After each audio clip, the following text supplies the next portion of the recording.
Hello and welcome to Prairie Pulse. Coming up a little bit later in the show, we'll learn the history of Camp Rabideau near Bemidji, Minnesota. But first, joining me now is longtime professor of anthropology at NDSU and friend of Prairie Public, Jeff Clark. Jeff, thanks so much for joining us today. That's nice to be here, John. As we get started, tell the folks a little bit about yourself and your background, maybe where you're originally from.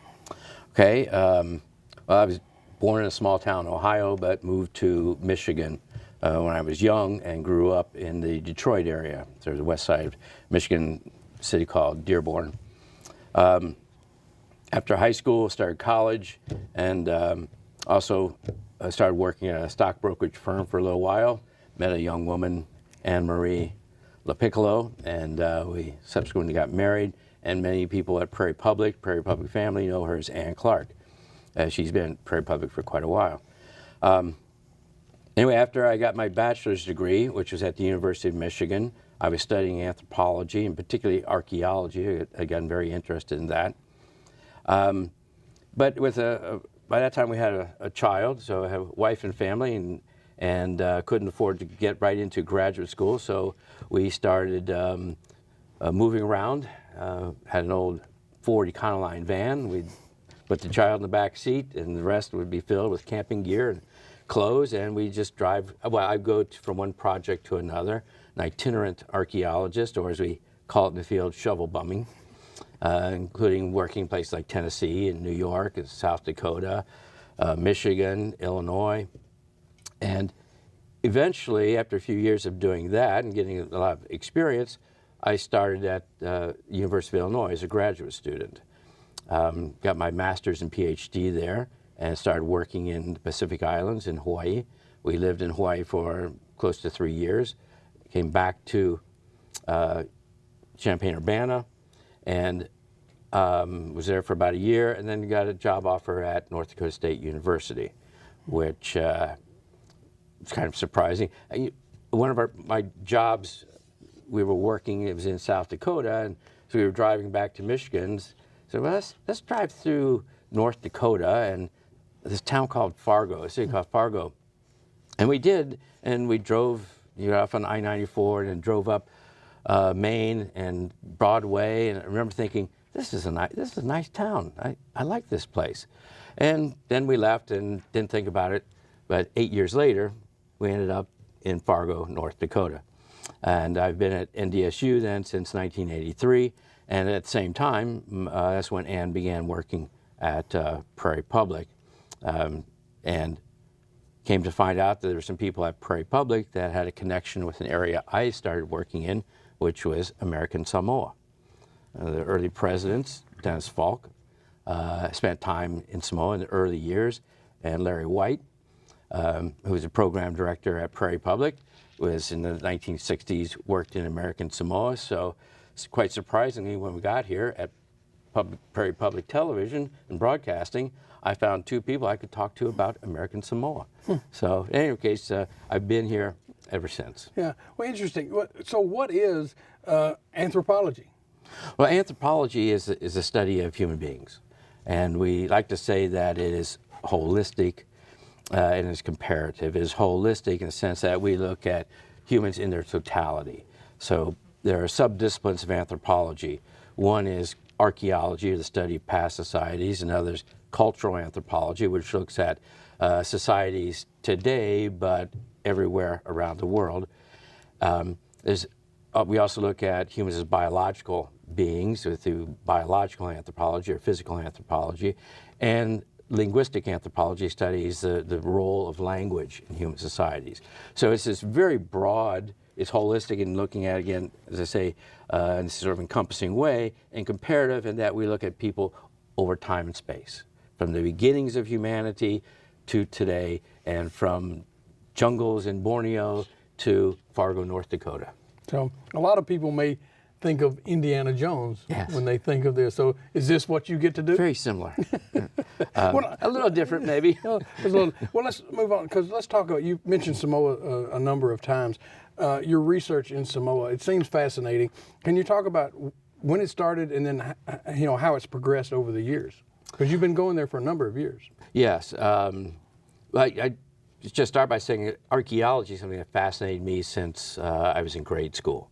My parents bought a cheap encyclopedia set, and I would just go through and read things. I was always gravitating to stuff on Rome and Egypt and ancient Greece, and I found that I just loved that sort of thing. And then in the A book, I discovered this word archaeology. And I distinctly remember I was in the 6th grade and thought, wow, that sounds fun. I like this. So from that point on, I wanted to go into archaeology. When I took my first anthropology class, I discovered Polynesia. I thought, wow, this sounds islands, palm trees, blue sky, blue water. It sounded somewhere I want to spend some time. So I've been interested in that for quite a while, which is one of the reasons I went to the University of Illinois, because they had an archaeologist on staff named Thomas Riley.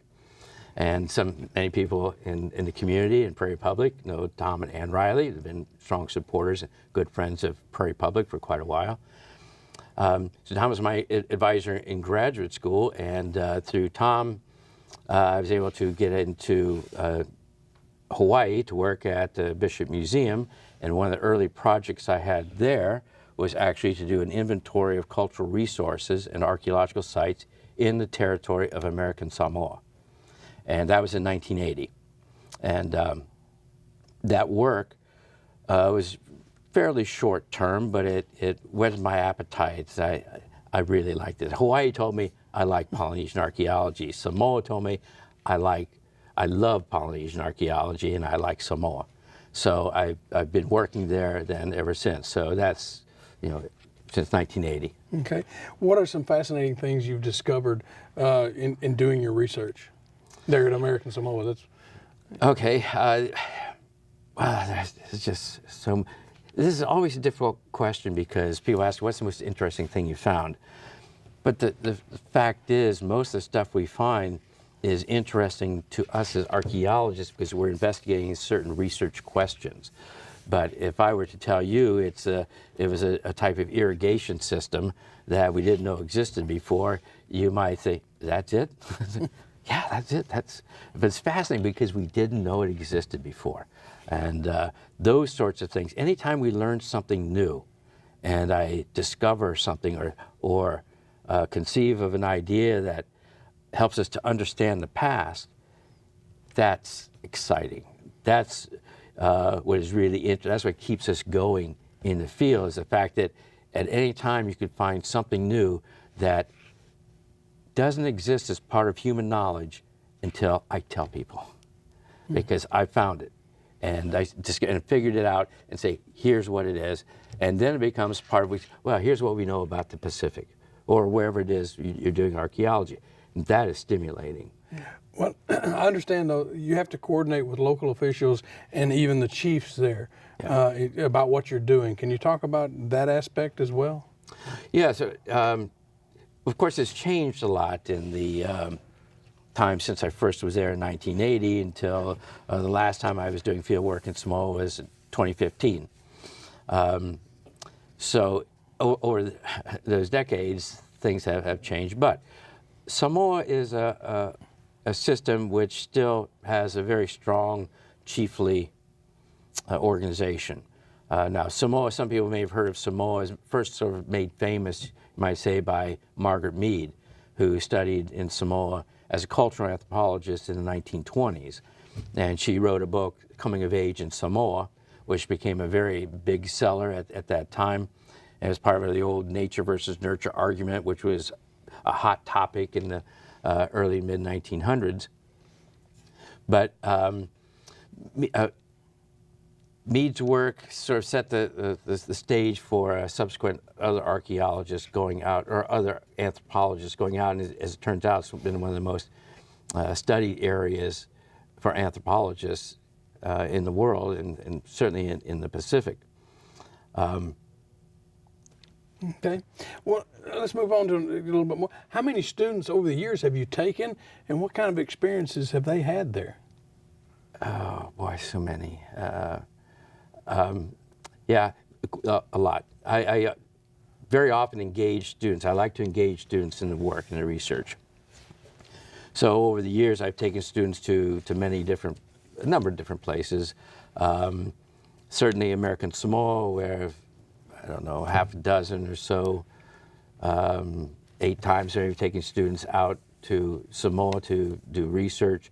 I've also taken a group of students to Italy to look at archaeological sites and volcanoes. I did it with the geologist at NDSU, Bernie Sanyadikot.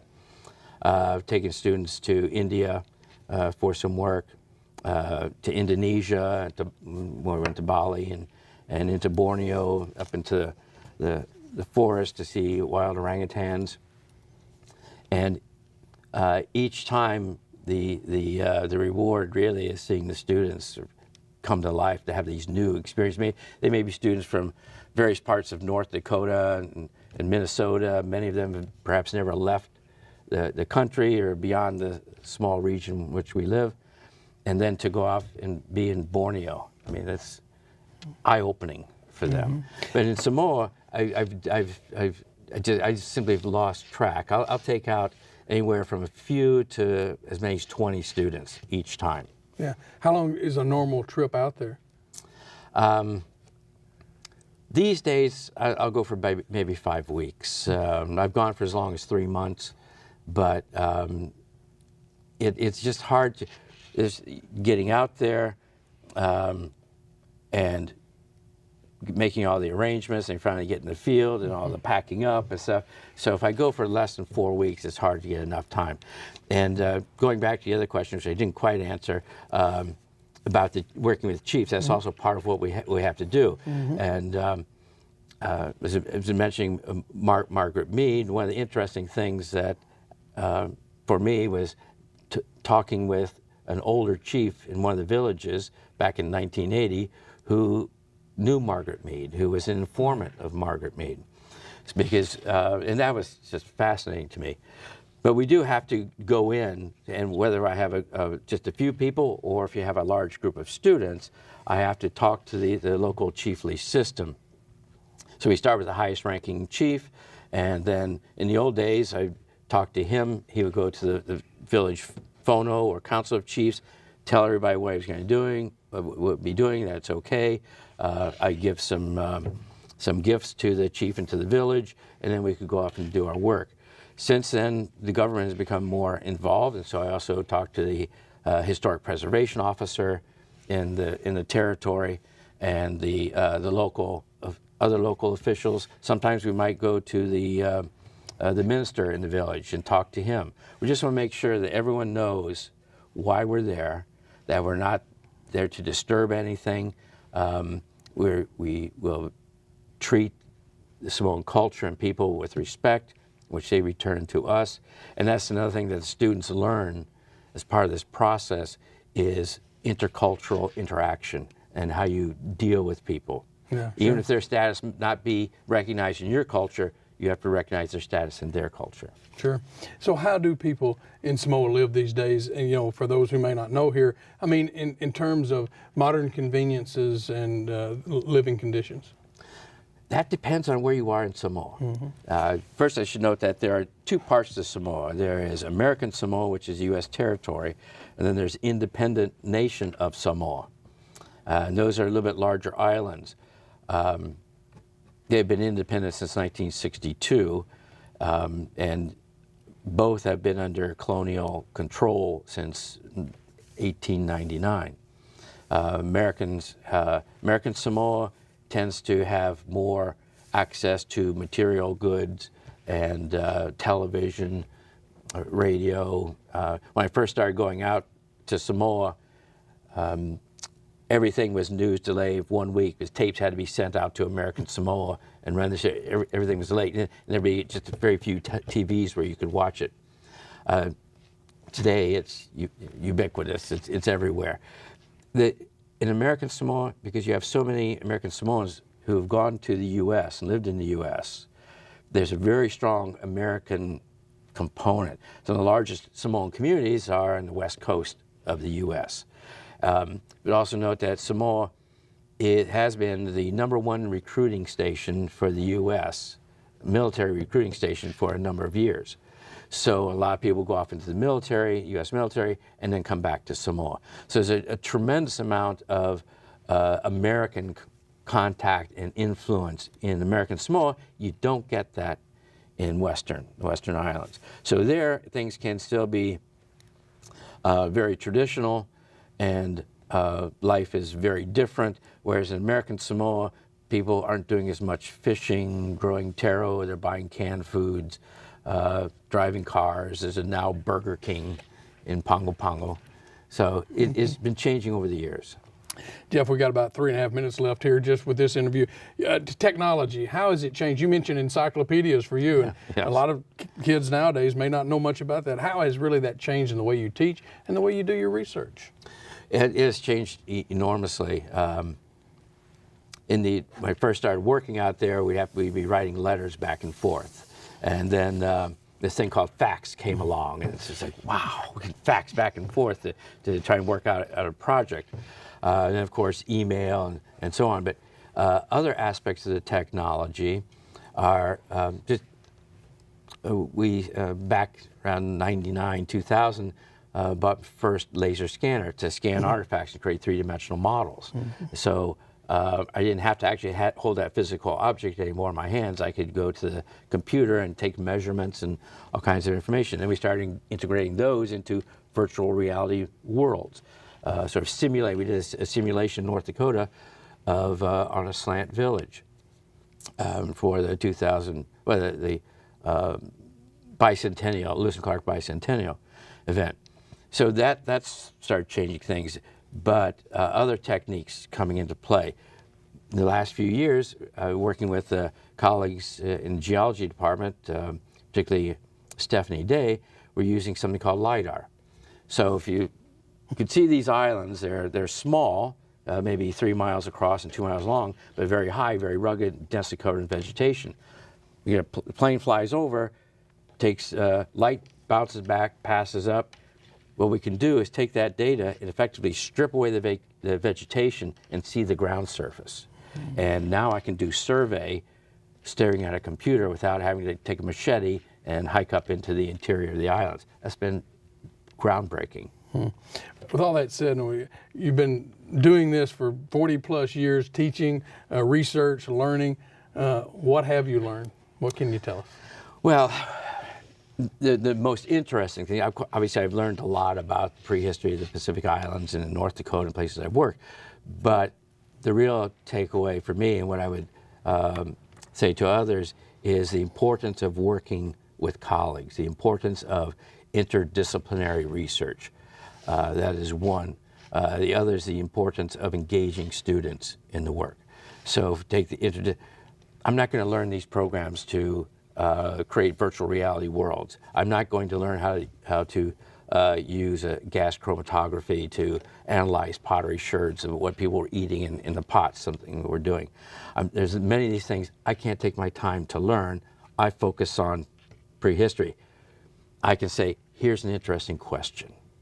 How can we find out about this? And then I talk to colleagues who are doing geochemistry, colleagues who are doing geographic information systems, people who are doing remote sensing, people who are doing chemistry, aspects of geology. And working together, we have a research team, and then involving students in that team is both exciting for us, but it's, again, eye-opening for students, and they get that contact with other faculty members as well.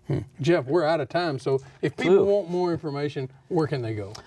Go online, NDSU, North Dakota State University, do a quick check for Department of Sociology and Anthropology, and you can contact the Anthropology Department through that website. All right. Jeff, thanks so much for joining us today. Oh, it's been a pleasure. Stay tuned for more.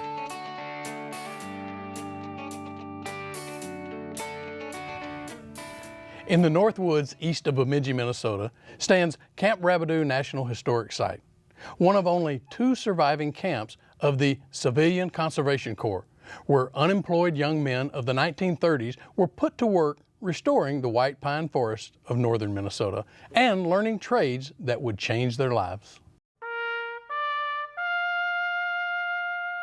This is a nationally significant site. It's not just important to us here in northern Minnesota, but it's important to the country. It's the largest remaining collection of CCC buildings in a camp.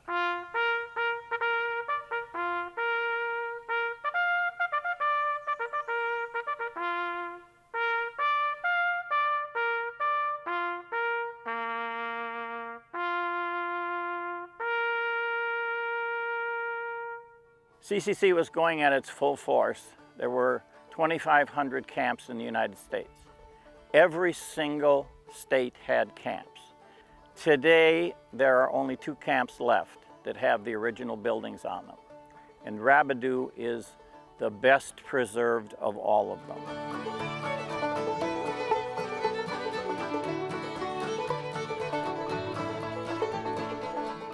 In 1976, we were put on the National Historic Register. In 2006, we were made a National Historic Landmark. And with that, we got some stimulus money to refurbish this camp and bring it back to the way it was in 1935.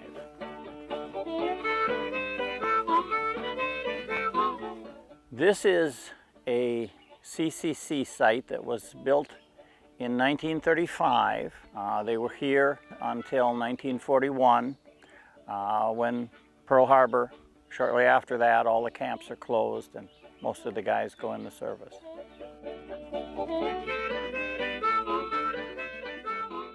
These buildings that you see here are prefab.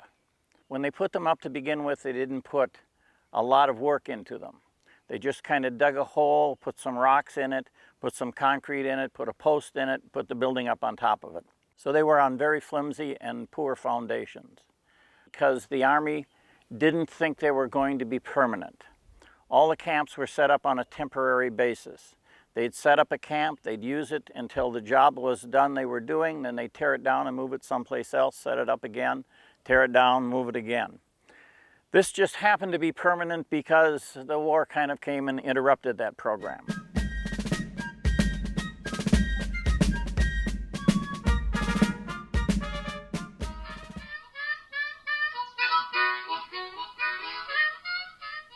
There are 13 buildings out here, standing structures, about half of what was here originally, so we did lose about half the camps. And the reason that this camp survived when so many others did not is because the University of Illinois had their forestry and engineering summer field schools out here from 1946 to 72.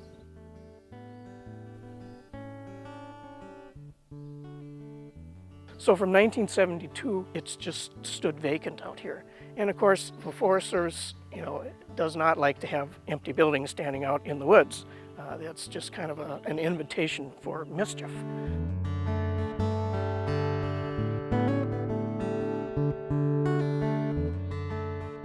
Well, I got here in 1993 and it was really sad out here. The buildings had literally collapsed down onto the ground. We did some volunteer projects out here to restore, beginning with the education building. And we worked on that for about 3 years with volunteers. Then in 2008, with the economic stimulus package, we received $1.5 million to restore the camp out here. After they sat on the ground for so long, a lot of the lower boards on them had rotted away, and they needed to be replaced. These were made in Washington State, so they were made out of cedar. Washington State has a lot of cedar. Minnesota doesn't. So we had to send to Washington State and have them ship us cedar planking. Once we got the cedar planking, there was nobody we could find who was able to cut the cedar planking the same as the originals. So we had to have the knives made in order to plane the boards to match the originals. And we actually had to move every single building to redo the foundations.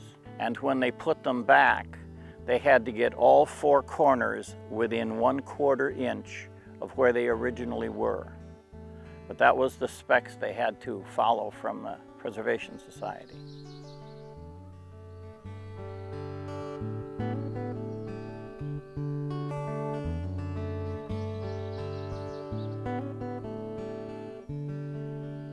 picked up these buildings, we put foundations under them, put some roofs on. It really elevated its status and made it known that this is a nationally significant site. It's not just important to us here in northern Minnesota, but it's important to the country. It's really a treasure to have this out here and get the kids out here, get the place alive again. That's what it needs, and that's of benefit to everyone. Well, that's all we have on Prairie Post this week. And as always, thanks for watching.